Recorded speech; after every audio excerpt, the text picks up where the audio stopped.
آزمائش سے کیا مراد ہے؟ کیا غم، پریشانی اور خوشی سب آزمائش کی مختلف شکلیں ہیں؟ ہمیں ان آزمائشوں کے دوران کیسا رویہ اختیار؟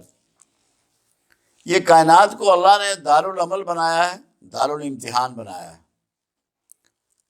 کچھ کو دے کر آزماتا ہے کہ یہ میرا شکر گزار بنتا ہے کہ نہیں، میری راہ میں خرچ کرتا ہے کہ نہیں۔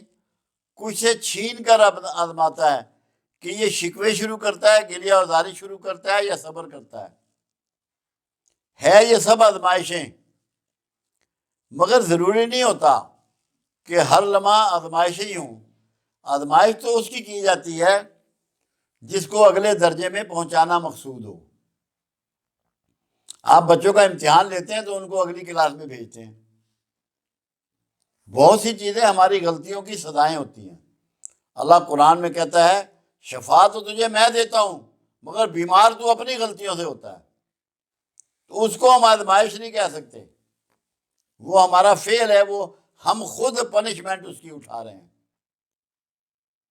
آزمائش میں جب آپ پڑھیں گے تو جیسے جیسے آپ پہ آزمائش پڑے گی آپ کا دھیان اللہ کی طرف ہو جائے گا، آپ کا رخ اللہ کی طرف مڑ جائے گا۔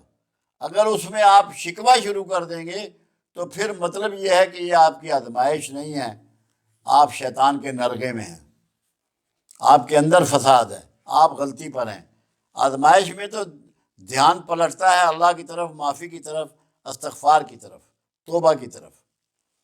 جب آپ کا دھیان توبہ کی طرف نہ پلٹے تو آپ سمجھ لیں کہ یہ آزمائش نہیں ہے، یہ پنشمنٹ ہے، یہ غلطی ہے، یہ کوتاہی ہے۔ اس لیے صبر، برداشت اور شکوہ بالکل نہیں ہونا چاہیے۔ پھر آپ کو اللہ کے ہاں منزلیں ملیں گی، معافی ملے گی، اللہ کی قربت نصیب ہوگی۔